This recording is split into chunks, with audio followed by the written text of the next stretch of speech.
Hello friends, आपका R S गुरुजी platform पर हार्दिक स्वागत है।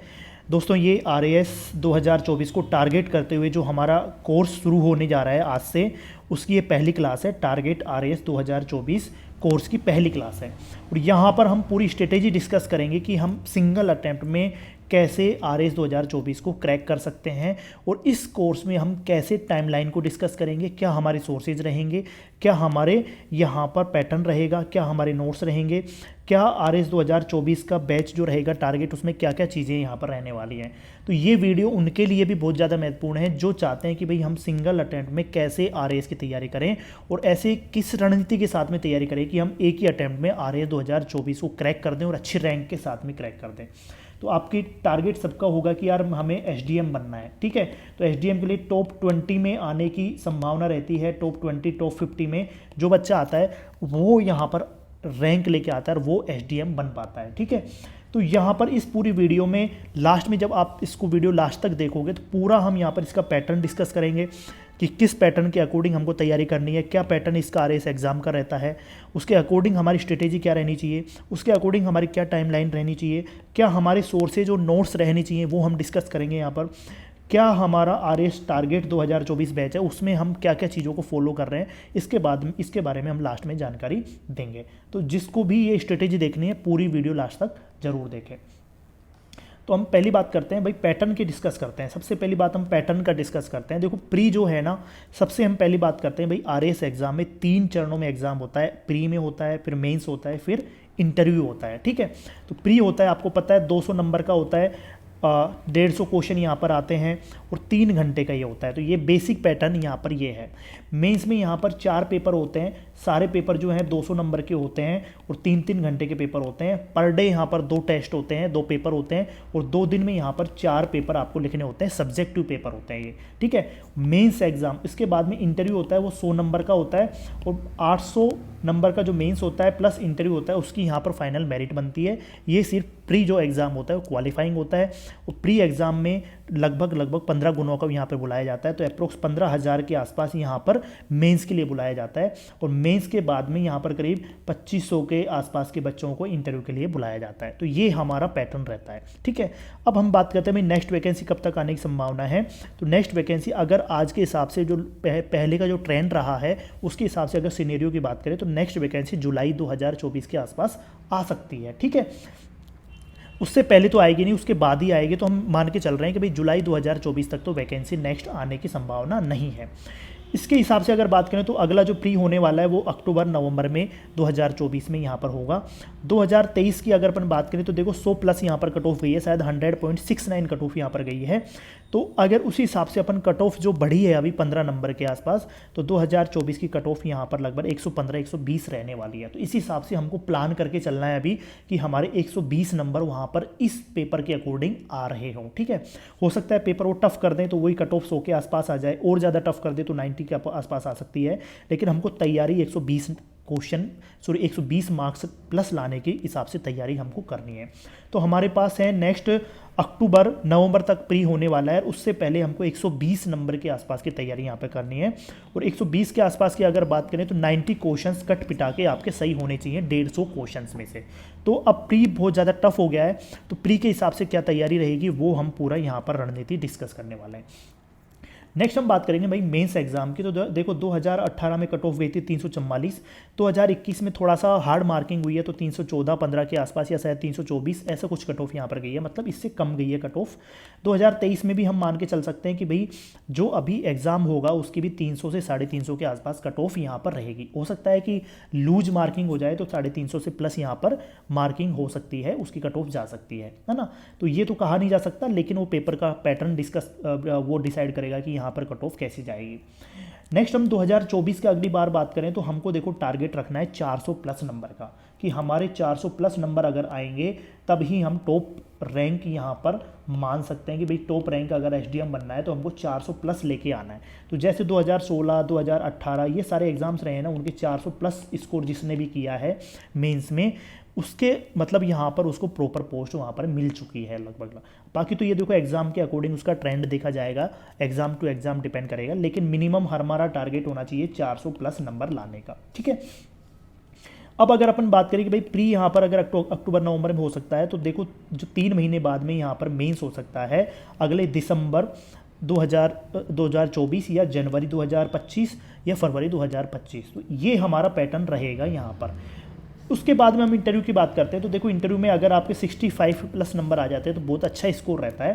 अप्रोक्स 70 नंबर आ जाते हैं, वो सारे एसडीएम के आसपास या टॉप रैंक के आसपास जो आते हैं उनके लगभग इतने नंबर उसके आ रहे होते हैं, ठीक है। तो वो आप ये मान सकते हो अगर ये सारी चीज़ें टाइम टू टाइम हो जाती हैं प्री और मेंस, देन मार्च अप्रैल में हमारे मार्च अप्रैल 2025 में इंटरव्यू वहाँ पर शुरू हो रहे होंगे। तो इंटरव्यू की तो बाद में बात करेंगे, सबसे पहले हमारे पास ये 2 एग्ज़ाम हैं। तो 2 एग्ज़ाम का पैटर्न हमने डिस्कस कर लिया, साथ में इसका सिनेरियो डिस्कस कर लिया कि अगर सबसे कम टाइम में जो वैकेंसी अगर जुलाई 2024 तक आ जाती है तो हमको इस तरह का पैटर्न यहाँ पर दिमाग में रख के चलना है कि 120 टारगेट करना है प्री के हिसाब से और 400 प्लस टारगेट करना है मेंस के हिसाब से। और यहाँ पर हमारे लिए प्री के लिए अक्टूबर नवंबर नेक्स्ट हमारे पास टाइम है और दिसंबर जनवरी 2025 तक का हमारे पास टाइम है मेंस के लिए। तो ये इतना टाइम है, इसमें हमको किस तरह से स्ट्रेटेजी डिस्कस करनी है वो हम डिस्कस करने वाले हैं इस वाली वीडियो में।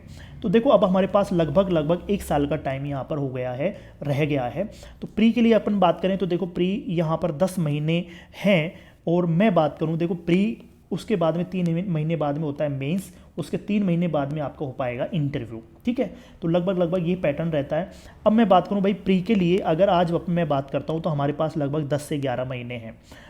अब मैं इसमें आपको कहता हूं कि भाई अगर आप कहो कि यार मैं प्री को फोकस करता हूं तो देखो 10-11 महीने प्री के हिसाब से बहुत ज़्यादा हैं, ठीक है। आराम से अगर आप थोड़ा भी 2-2 घंटे 1-1 घंटे भी पढ़ोगे तो आराम से प्री निकाल ले जाओगे, ठीक है। बहुत ज़्यादा है 10 महीने प्री के हिसाब से। प्री के लिए 2 महीने 3 महीने की एक अच्छी रिगरस स्टडी आप अगर करते हो 7-8 घंटे की तो प्री निकल जाता है 2-3 महीने के अंदर, ठीक है। अब वो ये मत कहना कि भाई बहुत सारे बच्चों ने तो 6 महीने से कर रहे हैं, साल भर से कर रहे हैं, उनका तो निकला ही नहीं है। देखो ये बच्चे पे वो कैंडिडेट टू कैंडिडेट डिपेंड करता है, लेकिन मैं कहता हूँ अगर प्री निकालना हो तो 10 महीने सफिशियंट हैं, बहुत ज़्यादा है, ठीक है, प्री के लिए। नेक्स्ट हम बात करते हैं भाई अब 3 महीने के बाद में यहाँ पर मेंस हो रहा होता है। तो अगर हम पहले प्री पे फोकस कर लें, देन अगर हम मेंस पे फोकस करें तो देखो 3 महीने में मेंस यहाँ पर कवर नहीं हो पाता। वो हम डिस्कस करेंगे क्यों नहीं हो पाता, वो सारा आगे हम डिस्कस करने वाले हैं कि अगर आप सिर्फ प्री को फोकस कर रहे हो अभी और देन आपके पास में 3 महीने बाद मेंस होता है तो आप 3 महीने के अंदर मेंस की तैयारी नहीं कर सकते, ठीक है। इसके बारे में हम बाद में डिस्कस करेंगे। तो ये बहुत कम टाइम होता है मेंस के लिए तैयारी करने का।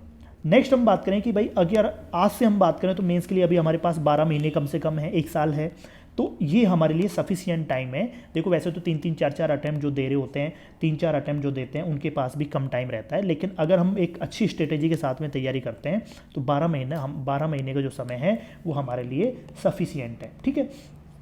अब उसके बाद में मेंस के बाद में लगभग 3 महीने बाद होता है आपका इंटरव्यू। तो ये काफ़ी रहता है क्योंकि यहाँ पर जब आप देखते हो, जब आप मेंस और प्री दे लेते हो ना तो लगभग आपका 70-80% आपका इंटरव्यू का पार्ट तैयार हो जाता है। आपकी पर्सनैलिटी उस तरह से डेवलप हो जाती है, आपके पास एक अच्छा नॉलेज आपके पास आ जाता है। तो करीब 70-80% आपकी तैयारी, आपकी पर्सनैलिटी उस तरह की हो चुकी होती है आरएएस के अकॉर्डिंग। तो जैसे ही आप मेंस क्लियर करते हो तो अपने आप इंटरव्यू के लिए लगभग 70-80% आप तैयार हो जाते हो। और मैं कहूँ कि भाई अभी आपके पास 15 महीने हैं, आप कहो कि यार मुझे इंटरव्यू की तैयारी करनी है, तो इसका कोई फ़ायदा नहीं है, नो यूज। मतलब अगर आप आज से बैठ के इंटरव्यू की तैयारी करो तो कोई फ़ायदा नहीं है। पहले प्री और मेन है, देन आप यहाँ पर पहुँचोगे तो अपने आप ही इंटरव्यू के अकॉर्डिंग आप तैयार हो चुके होंगे। अगर आप सोचते हो कि आज से मैं इंटरव्यू की तैयारी कर लूँ तो ये कोई फ़ायदे वाला सौदा नहीं है, ठीक है। ये जो 3 महीने मिलेंगे वो काफ़ी है आपको इंटरव्यू की प्रिपरेशन के लिए। तो ये हमारा 1 ईयर का प्लान है। आपको मैंने बता दिया होगा कि भाई प्री इसके लिए बहुत ज़्यादा टाइम है, ज़्यादा टेंशन लेने की आवश्यकता नहीं है। अगर आज भी बैठ के आप 1-1 घंटे भी आप पढ़ो, प्री को फोकस होके आराम से निकाल ले जाओगे, उसकी ज़्यादा टेंशन नहीं करनी है। मेंस के लिए आज सफिशिएंट टाइम है, लेकिन अगर आप सोचते हो कि प्री के बाद मेंस करूँ तो फिर 3 महीने का टाइम बहुत कम रह जाता है मेंस के लिए। वो हम डिस्कस करने वाले हैं कैसे। देखो अब हम बात करते हैं मेंस के सिलेबस की। तो हम सबसे पहले मेंस का सिलेबस लेते हैं। देखो मेंस जो होता है उसको बोला जाता है मुख्य परीक्षा। प्री है प्रारंभिक परीक्षा। प्रारंभिक का मतलब ये होता है भाई आपको प्रारंभिक स्तर पर जांचा जाता है कि भाई आप इस एग्ज़ाम के लिए एलिजिबल हो नहीं हो, आप इस एग्ज़ाम के लिए सही कैंडिडेट हो नहीं हो, या सीरियस हो या नहीं हो। तो जो सीरियस सच में होता है वो प्री क्वालिफाई कर ले जाता है, ठीक है। उसके बाद आता है मुख्य परीक्षा। तो देखो अगर इस पूरे एग्ज़ाम की अगर मैं बात करूं, जिसमें सबसे मेन रोल जिसका होता है या मुख्य रोल जिसका होता है, मुख्य भूमिका जिसकी होती है, वो होती है मेंस एग्ज़ाम की। तो देखो आपका 800 नंबर का होता है यहाँ पे मेंस, एक यहाँ पर 100 नंबर का इंटरव्यू है। तो अगर आप कंपेयर करोगे तो 800 नंबर के अकॉर्डिंग आपकी रैंक बनती है। मेरे एक दो ऐसे फ्रेंड है जो 800 में से इतना अच्छा स्कोर कर लिया कि इंटरव्यू में उनको 50 या 52 नंबर आए, वो आज एसडीएम बन के बैठे हुए हैं। तो अगर आप अच्छा स्कोर मेंस में कर लेते हो तो इंटरव्यू में भी आपको कोई फ़र्क नहीं पड़ जाता कि आपके 50 आ रहे हैं या 70 आ रहे हैं, आप आराम से एसडीएम बन सकते हो, बशर्ते आपके मेंस में मेंस में जो आपके मार्क्स हैं वो बहुत ज़्यादा हो, ठीक है। तो मेंस जो होता है ना वो इसका मुख्य परीक्षा होती है, और मेंस के अकॉर्डिंग ही हम यहाँ पर पूरा डिस्कस करने वाले हैं। सबसे पहले हम बात करते हैं देखो GS1 की। तो GS1 में जो है मेंस के सिलेबस में, उसकी पहली यूनिट में यहाँ पर राजस्थान हिस्ट्री है, इंडियन हिस्ट्री है और वर्ल्ड हिस्ट्री है, ठीक है। तो यहाँ पर अगर हम बात करें तो टोटल लगभग 65-70 नंबर का पूछा जाता है। इसमें से राजस्थान हिस्ट्री और इंडियन हिस्ट्री आपके प्री में आती है, और प्री में लगभग 25 क्वेश्चन आते हैं यहाँ पर राजस्थान हिस्ट्री और इंडियन हिस्ट्री से। वर्ल्ड हिस्ट्री यहाँ पर प्री में नहीं पूछी जाती, ठीक है। सेकंड हम बात करते हैं यूनिट सेकंड की, वो भी करीब 65-70 नंबर की यहाँ पर पूछी जाती है, जिसमें 3 पार्ट होते हैं। पहला होता है इंडियन इकोनॉमी, दूसरा होता है राजस्थान इकोनॉमी, तीसरा होता है वर्ल्ड इकोनॉमी। तो इंडियन इकोनॉमी और राजस्थान इकोनॉमी तो आपके प्री में पूछी जाती है, लगभग 25 क्वेश्चन यहाँ पर पूछे जाते हैं प्री के हिसाब से, ठीक है। वर्ल्ड इकोनॉमी आपकी यहाँ पर करीब 10 नंबर की पूछी जाती है, और वर्ल्ड हिस्ट्री यहाँ पर 15 नंबर की पूछी जाती है, जो केवल आपके मेंस में पूछी जाती है, प्री में इसका कोई रोल नहीं है, ठीक है। यूनिट थर्ड की अपन अगर बात करें GS1 पेपर में, सामान्य जो पेपर होता है, सामान्य स्टडीज़ का पेपर जो पहला पेपर होता है, उसमें जो थर्ड यूनिट है उसमें देखो पहला आता है सोशियोलॉजी समाजशास्त्र, दूसरा आता है मैनेजमेंट प्रबंधन, तीसरा आता है ऑडिट और अकाउंटिंग, अंकेक्षण, है ना, ये यहाँ पे पूछा जाता है। 20-20 नंबर का आता है। तो 20-20 नंबर का जो आता है इसका रोल प्री में नहीं होता, ये सिर्फ मेंस में पूछा जाता है, ठीक है। तो अगर ओवरऑल अपन बात करें तो देखो अगर मैं GS1 की बात करूं मेन सिलेबस में, तो देखो प्री में देखो यहाँ पर 40 नंबर का, यहाँ पर अगर मैं बात करूं प्री के अकॉर्डिंग, तो यहाँ पर 50 क्वेश्चन का रोल है प्री के अंदर, ठीक है। GS1 पेपर अगर मैं सिलेबस कवर कर लेता हूं तो 50 नंबर आप यहाँ पर 50 क्वेश्चन यहाँ पर प्री में आते हैं इस पहले पेपर से। कुल अगर मैं बात करूं कि देखो यहाँ पर वर्ल्ड हिस्ट्री, वर्ल्ड इकोनॉमी और ये मैं अगर डिस्कस करूं तो लगभग 85 नंबर का ऐसा टॉपिक है जो सिर्फ मेंस में पूछा जाता है, प्री में उसका कोई रोल नहीं है, ठीक है। तो मेंस में 85 नंबर का है, प्री में 50 नंबर का 50 क्वेश्चन यहाँ पर पूछे जाते हैं। अब मैं थोड़ा सा यहाँ पर डिस्कस कर लूँ, अगर केवल मेंस में 85 नंबर का पूछा जाता है तो 200 में से अगर मैं 85 घटा दूँ तो 115 आते हैं। तो अगर मैं इस सिलेबस में देखूं, पहले पेपर में देखूं, तो 115 नंबर का जो है ना मैटर जो मेंस में पूछा जाता है वो प्री और मेंस में कॉमन है। मतलब इस 115 नंबर का इस वाले पूरे सिलेबस में, GS1 के पूरे सिलेबस में 115 नंबर जो है वो मेंस में पूछा जाता है, और 50 क्वेश्चन यहाँ पे पूछे जाते हैं प्री में, ठीक है। तो आपको पता लग गया होगा कितना रोल है GS1 का, प्री में भी पूछा जा रहा है और मेंस में भी यहाँ पर अच्छा खासा रोल है। नेक्स्ट हम बात करते हैं GS2 की। देखो GS2 में यहाँ पर पहली यूनिट में एथिक्स पूछी जाती है, दूसरी यूनिट में यहाँ पर साइंस पूछी जाती है, तीसरी यूनिट में यहाँ पर 3 पार्ट है वैसे ही, world geography, Indian geography, Rajasthan geography, Rajasthan का भूगोल। तो एथिक्स लगभग 65 नंबर की पूछा जाता है, साइंस लगभग 70-75 नंबर का पूछा जाता है, और वही सेम 70-75 नंबर का यहाँ पर पूछा जाता है थर्ड यूनिट, ठीक है। अब अगर मैं बात करूँ तो देखो एथिक्स सिर्फ आती है यहाँ पर आपके मेंस में। तो अगर मैं बात करूं कि केवल मेंस वाला पार्ट जो प्री में नहीं पूछा जाता, सिर्फ मेंस में पूछा जाता है, वो कितने नंबर का है? 65 नंबर का है। सेम अगर मैं बात करूं साइंस की, और ये थर्ड यूनिट, सेकंड यूनिट और थर्ड यूनिट की, तो साइंस में से लगभग 20 क्वेश्चन आपके डायरेक्ट पूछे जाते हैं। 20 क्वेश्चन जो आते हैं वो इसी सिलेबस में से आते हैं, मेंस के सिलेबस में से, जो साइंस के 20 क्वेश्चन प्री में पूछे जाते हैं। सेम थर्ड यूनिट में से करीब 25 क्वेश्चन जो राजस्थान भूगोल, भारत का भूगोल और विश्व के भूगोल से 25 क्वेश्चन पूछे जाते हैं प्री में। तो अगर अपन दोनों को मिला के बात करें तो 45 क्वेश्चन जो हैं यहाँ पर प्री में आते हैं आपके GS2 के सिलेबस से। केवल मेंस में पूछा जाता है एथिक्स 65 नंबर का, 65-70 नंबर का। और अगर 65 को मैं हटा देता हूँ यहाँ पर, 65 नंबर को अगर मैं घटा दूँ यहाँ पर, तो लगभग आपका 65 में से इसमें से 200 माइनस अगर मैं कर देता हूँ, 200 माइनस 65, तो आपका कितना हो जाता है? करीब 135 नंबर। तो ये कुछ कम ज़्यादा भी हो सकता है, ये हो सकता है कि आपका 145 नंबर भी पूछ लिया जाए, तो ये तो कम ज़्यादा थोड़ा बहुत रेशो चलता है, लेकिन फिर भी 130 से 140 नंबर जो पूछा जाए वो जो आ रहा है वो कॉमन है आपके। तो अगर मैं GS2 का सिलेबस पढ़ लेता हूँ तो 140 नंबर तो मेरे कवर हो जाएंगे मेंस के अकॉर्डिंग, और प्री के मेरे यहाँ पे कवर हो जाएंगे 45 क्वेश्चन। समझ आ गया। नेक्स्ट हम सेम इसी तरह से मैं बात करता हूँ GS3 का सिलेबस की। देखो GS3 में जो यूनिट 1 है वहाँ पर पहली यूनिट में पॉलिटी पूछी जाती है, दूसरी यूनिट में IR पूछा जाता है। तो यहाँ पर जो पॉलिटी है ना वहाँ के 8-9 क्वेश्चन आपके प्री में पूछे जाते हैं, IR सिर्फ मेंस में आता है। ठीक है। पब्लिक एडमिनिस्ट्रेशन की अगर मैं बात करूं तो देखो मेंस में लगभग 50 नंबर का यहाँ से पूछा जाता है लोक प्रशासन का। साथ में कि यहाँ पर राजस्थान पॉलिटी का है जो यहाँ पर 7-8 क्वेश्चन यहाँ पर पूछ लिए जाते हैं आपके प्री एग्जाम में। सेम यहाँ पर पहले पेपर की तरह यूनिट 3 में स्पोर्ट्स और योगा है, खेल और योग, बिहेवियर व्यवहार, लो विधि, ये जो 20-20 नंबर के आते हैं ये सिर्फ मेंस में पूछा जाता है 60 नंबर का। तो अगर मैं यहाँ पर भी एनालिसिस देखूँ तो देखो प्री के 8 क्वेश्चन, राजस्थान पॉलिटी के 8 क्वेश्चन, तो केवल थर्ड पेपर से 15-16 क्वेश्चन यहाँ पर आपके प्री में पूछे जाते हैं। ठीक है। केवल मेंस में सबसे ज़्यादा पोर्शन यहाँ से पूछा जाता है, केवल मेंस में, जिसका प्री में ज़्यादा रोल नहीं है। तो ये वाला जो पोर्शन है ये वाला है और ये वाला है 80 और 60, 140 नंबर का यहाँ पे पूछा जा रहा है मेंस में। और प्री और मेंस का जो कॉमन सिलेबस है वो यहाँ पर है 60 नंबर का। ठीक है। सेम ऐसे अगर अपन GS4 की अगर बात करें तो हिंदी और इंग्लिश यहाँ पर प्री का रोल नहीं है, केवल मेंस का रोल है। मेंस में 200 नंबर का क्वेश्चन यहाँ पर पूछे जाते हैं। ठीक है। तो अब अगर यहाँ पर अपन ओवरऑल बात करें तो पहला पेपर GS1 और GS2 ये सारा आपका प्री में इंपॉर्टेंट रोल है इसका। ठीक है। लेकिन अगर मैं GS3 की बात करें तो GS3 का जो रोल है मेंस में है। तो अगर आप कहीं पे भी देखोगे ना तो जो बच्चे प्री में अच्छा क्वालिफाई करते हैं वो मेंस में GS3 पेपर जो होता है ना GS3 उनमें सबके लगभग कम नंबर आते हैं, क्योंकि वो प्री में ज़्यादा रोल उसका होता नहीं है, मेंस में बहुत ज़्यादा रोल होता है और यहाँ पर GS3 में कम नंबर आते हैं और इस वजह से उनका मेंस में बहुत ज़्यादा प्रॉब्लम आ जाती है रैंक बनाने में। ठीक है। तो GS3 का अपने आप में बहुत बड़ा रोल है मेंस के अकॉर्डिंग, लेकिन प्री में इतना रोल नहीं है उसका। अब अगर अपन एनालिसिस कर आ रहा है ऐसा सिलेबस जो केवल मेंस में आ रहा है वो 490 नंबर का है। अभी आप इसको अगर कैलकुलेट करोगे ना मेंस का तो यहाँ पर 490 नंबर का जो कंटेंट है ना 490 नंबर का पूछा जा रहा है वो सिर्फ मेंस में पूछा जा रहा है, उसका प्री में कोई रोल नहीं है।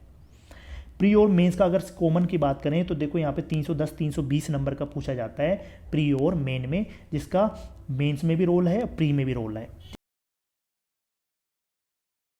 20 की बात करूं तो देखो इसका मेंस में तो रोल है बहुत कम, लेकिन प्री में यहाँ पर 110 क्वेश्चन पूछे जाते हैं इस केवल इतने से कंटेंट से। ठीक है। तो प्री में 110 क्वेश्चन आते हैं सिर्फ 310 नंबर से। ठीक है। तो 110 क्वेश्चन और 20 क्वेश्चन यहाँ पे आते हैं करंट के और 20 क्वेश्चन आते हैं मैथ्स रीजनिंग के, वो तो अपन बाद में भी कर सकते हैं।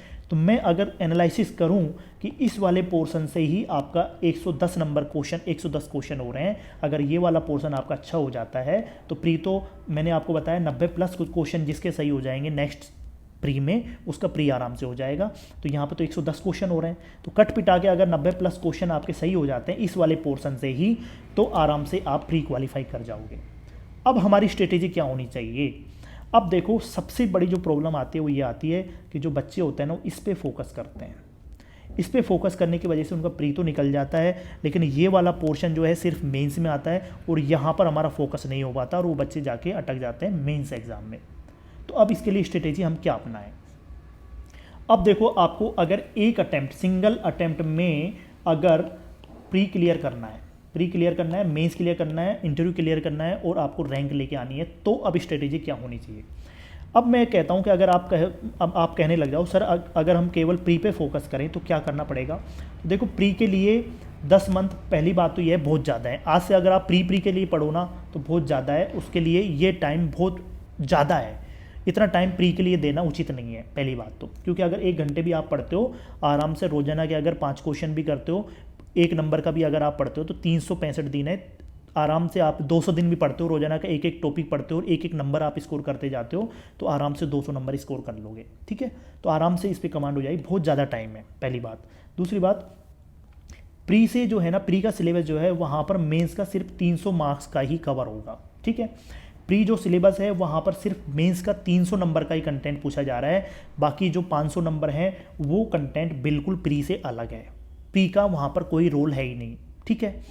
तो अगर आप सिर्फ प्री पढ़ोगे तो लास्ट के 3 महीने के अंदर अंदर 500 नंबर का कवर हो ही नहीं सकता आपसे। भाई 10 महीने तो आप पढ़ो 300 नंबर का, ठीक है, 10 महीने तो आप पढ़ रहे हो 300 नंबर का, लास्ट के 3 महीने में पढ़ लो आप 500 नंबर का, तो ये कैसे पॉसिबल है, आप खुद ही सोच लो।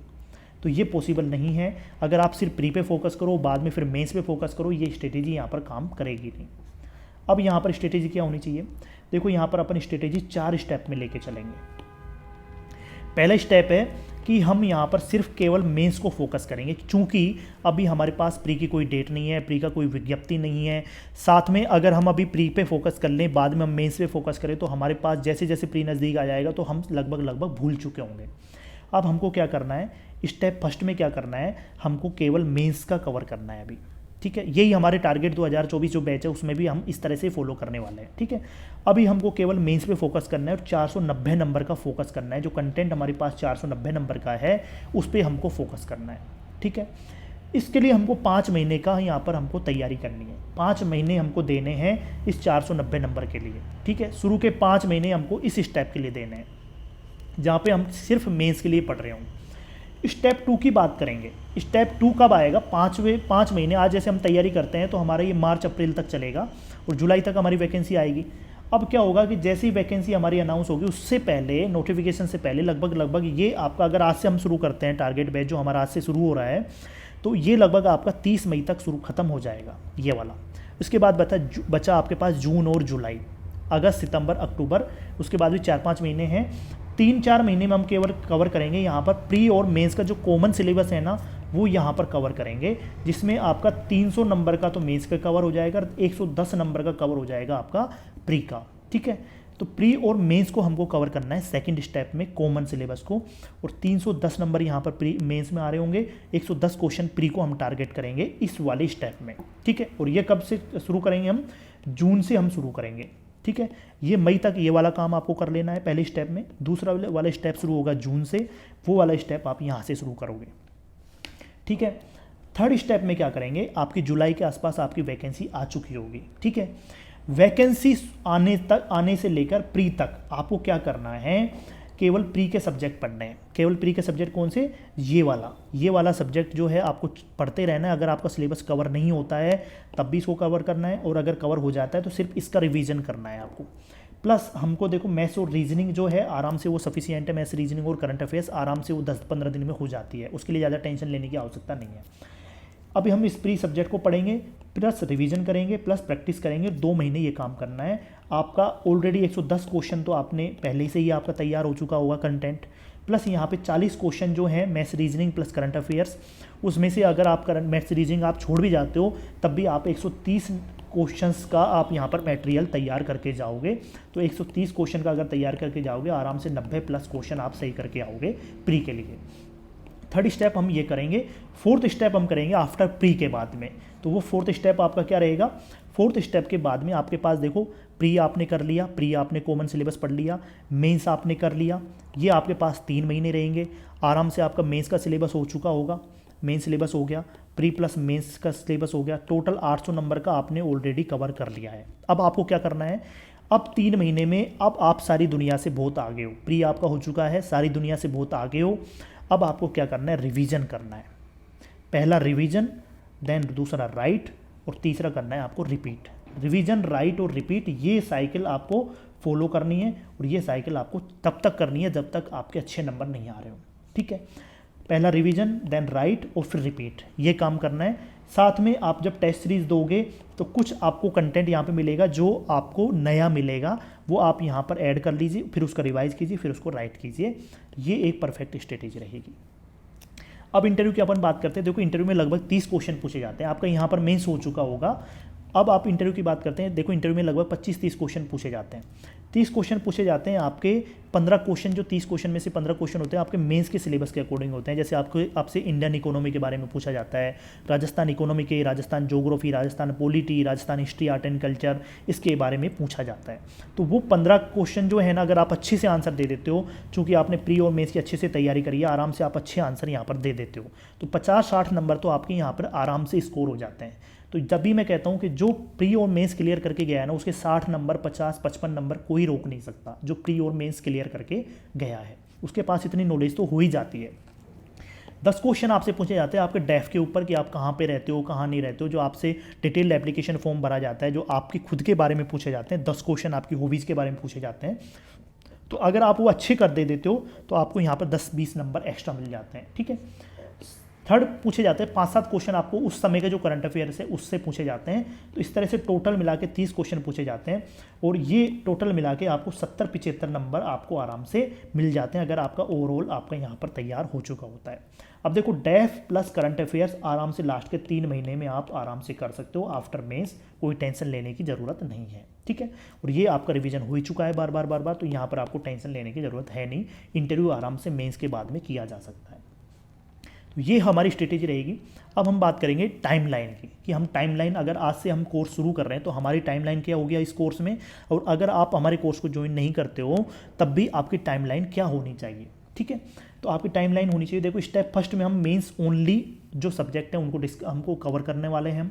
5 महीने हमारे पास टाइम है, और अब हम इसको क्या करेंगे, पूरा जो पहला स्टेप में क्या करेंगे, जैसे वर्ल्ड हिस्ट्री जो मेंस में आता है, वर्ल्ड इकोनॉमी, फिर सोशियोलॉजी, फिर मैनेजमेंट, फिर ऑडिट अकाउंट, फिर रिवीजन, ठीक है।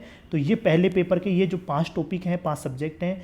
वर्ल्ड हिस्ट्री के लिए 5 दिन आपको देना है, वर्ल्ड इकोनॉमी के लिए 5 दिन देना है, सोशियोलॉजी के 7 दिन देना है, मैनेजमेंट के लिए 8 दिन देना है, ऑडिट अकाउंट के लिए 7 दिन देना है। इस तरह से प्लस 13 दिन आपको देने हैं रिवीजन के लिए, ठीक है।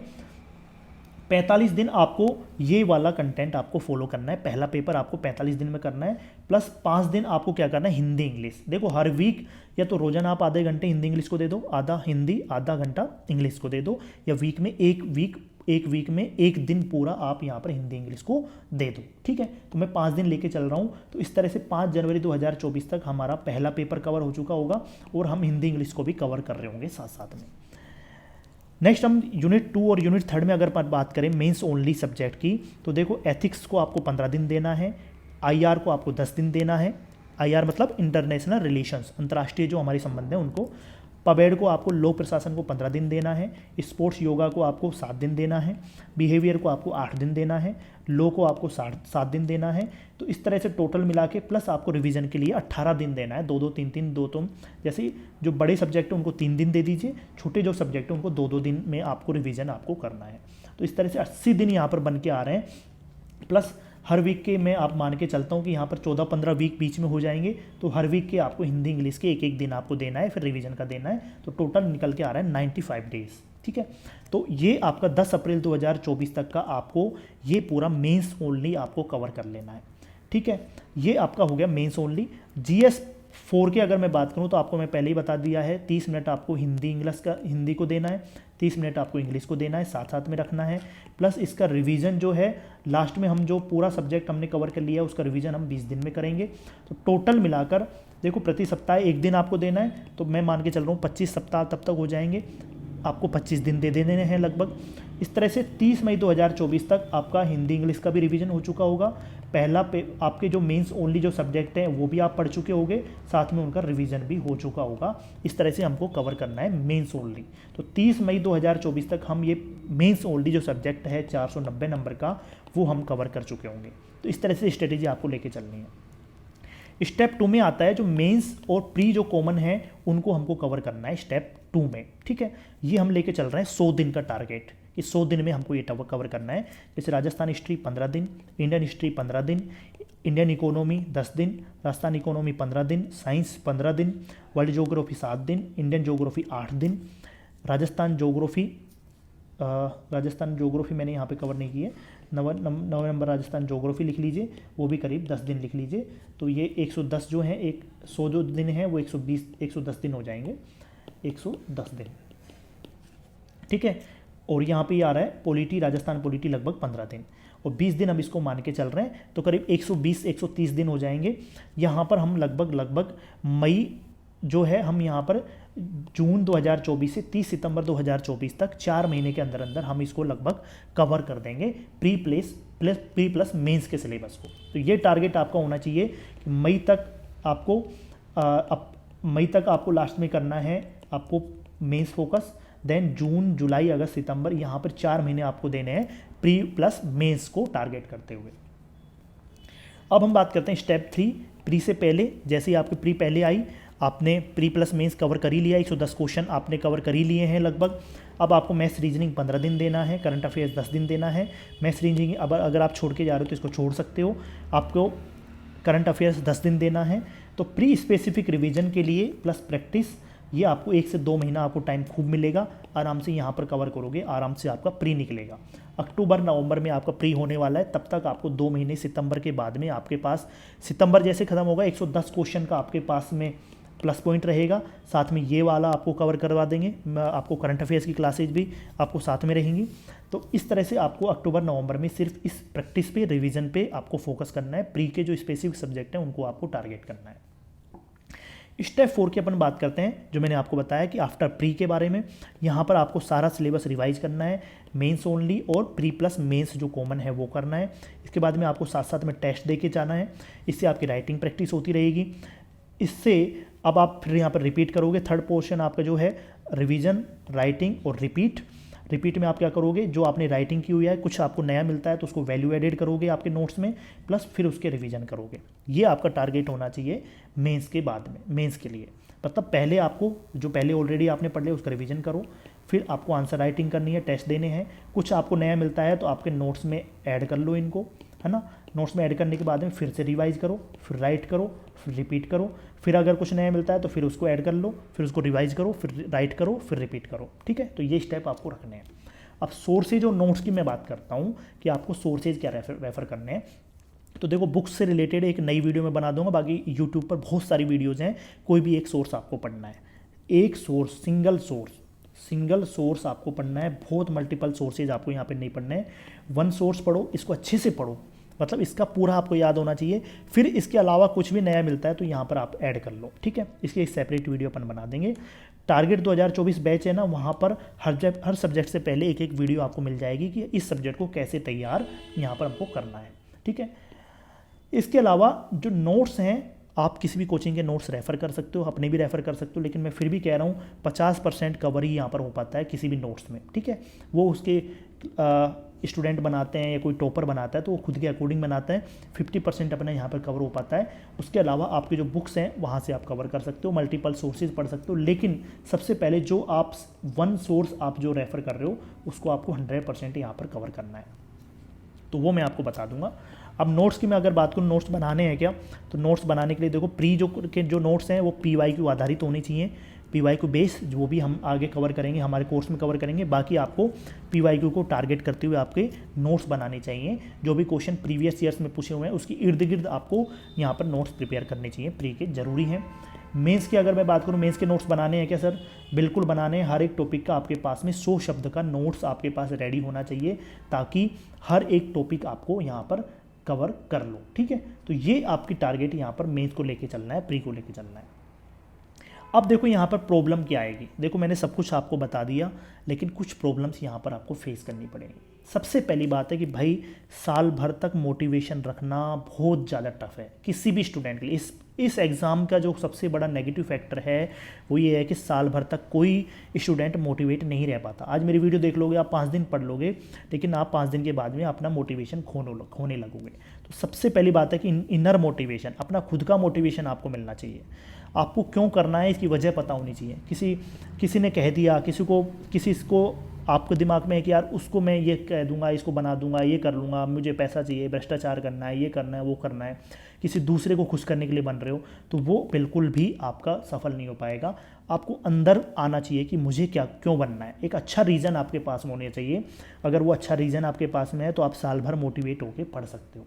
अदरवाइज मोटिवेशन नहीं रह पाता। शुरू के 10 दिन रहता है, 15 दिन रहता है, लेकिन सेम 6 घंटे 8 घंटे 365 दिन पढ़ना हर किसी स्टूडेंट की बस की बात नहीं है। तो मोटिवेशन वाली प्रॉब्लम सबसे ज़्यादा आती है यहाँ पर। दूसरा आता है रेगुलरिटी की। देखो रेगुलरिटी जो है बहुत ज़्यादा टफ है। यहाँ पर रेगुलर आपको 6 से 8 घंटे पर डे मेहनत करनी होती है, तो रेगुलरिटी की प्रॉब्लम आती है इस एग्ज़ाम में, कंसिस्टेंट नहीं रह पाता स्टूडेंट।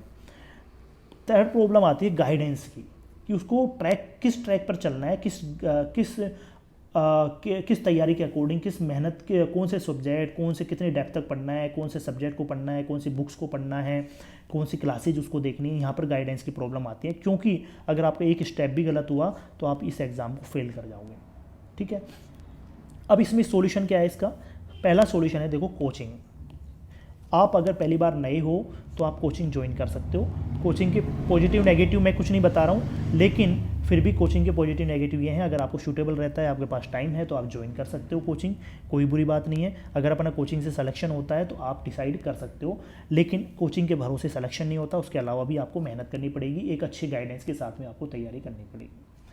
नेक्स्ट होता है मेंटरशिप। अगर आपको कोई अच्छा मेंटर मिल जाता है, जैसे मान लो हमारा टारगेट 2024 बैच चल रहा है, उसमें हम क्लासेज भी दे रहे हैं प्लस नोट्स भी दे रहे हैं, आपको मेंटरशिप प्रोवाइड कर रहे हैं। अगर आप ऐसी मेंटरशिप कहीं पे मिल जाती है तो आपको मोटिवेशन मिलता रहेगा, रेगुलरिटी आपको मिलती रहेगी, गाइडेंस मिलता रहेगा। तीनों चीज़ें ही आपको कोचिंग में भी मिलती रहेंगी। कोचिंग की फ़ीस है 1 लाख से प्लस आपकी फ़ीस है, यहाँ पर 1,50,000 से प्लस फीस है, और वहाँ पे रहने वहने खर्चे के हिसाब से पूरा साल भर का करीब 2 से 3 लाख रुपए आपके यहाँ पर पड़ता है, खर्चा आ जाता है यहाँ पर। ठीक है, मेंटरशिप आप अगर ऑनलाइन किसी से लेते हो तो 5-10 हज़ार रुपये में आपको मेंटरशिप मिल जाती है, पूरी साल भर आपको मोटिवेशन रहता है। थर्ड ऑप्शन जो मैंने चूज किया था वो टेस्ट सीरीज़ किया था। देखो वहाँ पर इतने ऑप्शंस पहले नहीं थे, जब हम तैयारी कर रहे थे उस समय इतने ऑप्शंस नहीं थे। मैंने ऑप्शन थर्ड चूज किया टेस्ट सीरीज़ का। देखो किसी भी कोचिंग की एक लाइफ लॉन्ग पूरी साल भर की टेस्ट सीरीज चलती है। वहाँ पर क्या होता है, आपको हर एक सप्ताह का शेड्यूल दिया जाता है, और सप्ताह के शेड्यूल के अकॉर्डिंग आपको यहाँ पर टेस्ट लिखना होता है। तो आपको सप्ताह का शेड्यूल के अकॉर्डिंग आप टेस्ट जब दे रहे होते हो तो आपकी रेगुलरिटी बन जाती है, आपको मोटिवेशन भी मिलता रहता है, कुछ अच्छे नंबर आते हैं, साथ में आपको पता चलता रहता है कि भाई मेरे किस में कम नंबर आ रहे हैं, किस में ज़्यादा आ रहे हैं। तो आपको एक परफेक्ट गाइडेंस आपको अंदर ही अंदर पता चलता रहता है कि मेरा कौन सा पोर्शन कम है, दूसरे बच्चों के कितने नंबर आ रहे हैं, तो इसको कैसे कर सकते हैं। और अगर आप टेस्ट सीरीज आप यहाँ पर ज्वाइन करते हो तो उस कोचिंग वालों से भी आप गाइडेंस यहाँ पर ले सकते हो। ठीक है, एक ग्रुप भी आपका मिल जाता है, वहाँ से भी आपको गाइडेंस मिल जाता है। तो टेस्ट सीरीज से आपकी ये भी चीज़ें सोल्व हो जाती हैं। हो सकता है गाइडेंस में थोड़ी कमी आ जाए, लेकिन रेगुलरिटी और मोटिवेशन आपको यहाँ पर मिलता रहता है। तो तीनों ऑप्शंस आपके पास में है। अब यहाँ तक हमने डिस्कस किया आपकी पूरी स्ट्रेटेजी को कि एक अटैम्प्ट में कैसे क्लियर करना है। अब हमारे थोड़ा टारगेट 2024 बैच जो भी देखना चाहते हैं, ज्वाइन करना चाहते हैं, उसके बारे में भी हम थोड़ा सा इसमें डिस्कस कर लेते हैं। कि देखो सबसे पहले मैंने बात करी मोटिवेशन की, तो देखो आपको रेगुलर मोटिवेशन तो हमारा मिलता रहेगा, हम मॉनिटरिंग भी करेंगे आपकी कि भाई गूगल मीट यहाँ से शुरू करेंगे मार्च 2024 से। तो मार्च 2024 से गूगल मीट पर हर महीने आपसे लाइव बातचीत करेंगे, और उसकी वजह से आपको मोटिवेशन भी प्रोवाइड करेंगे। भाई अब आप इस ट्रैक पे हो, आपको ये करना है, आपको निराश नहीं होना है। आप वैसे भी मुझसे टेलीग्राम यूट्यूब पर जब जुड़ते हो तो आप मोटिवेट वहाँ से हो सकते हो, तो वो रेगुलर आपको मोटिवेशन यहाँ से मिलेगा। रेगुलरिटी की बात करें तो अकॉर्डिंग जो शेड्यूल अभी मैंने बताया उसके अकॉर्डिंग यहाँ पर क्लासेज रहेंगी, वीडियो क्लासेज रहेंगी, नोट्स रहेगा। तो इसके अकॉर्डिंग अगर आप तैयारी करते हो तो आपको रेगुलरिटी भी प्रॉपर मिलती रहेगी। इसके अनुसार आपको एक पूरा शेड्यूल के अकॉर्डिंग आपकी तैयारी होती रहेगी। थर्ड है गाइडेंस। तो देखो प्रत्येक सब्जेक्ट से पहले हमको क्या सोर्स पढ़ना है, कितना डेप्थ तक पढ़ना है, क्या क्वेश्चन पूछे जा रहे हैं, क्या हमारा यहाँ पर अप्रोच रहनी चाहिए, वो सारा हम यहाँ पर डिस्कस करेंगे। साथ में मेंटरशिप आपको रहेगी गूगल मीट पर, साथ में नोट्स और क्लासेस भी आपको यहाँ पर रहेंगे। तो आपको एक गाइडेंस प्रॉपर मिलेगा। जिन वीडियो क्लासेस से, जिन नोट्स से मैंने क्रैक किया है मेंस एग्ज़ाम, वो पूरा गाइडेंस आपको यहाँ पर एक साथ मिलेगा। तो तीनों चीज़ें हम कोशिश करेंगे आपको प्रोवाइड कराने की इस टारगेट 2024 बैच में। नेक्स्ट है प्रत्येक सप्ताह 2 से 3 घंटे क्लासेज, वीडियो क्लासेज रहेंगी, उसके नोट्स आपको मिल जाएंगे, प्लस उसके प्रैक्टिस क्वेश्चंस मिल जाएंगे।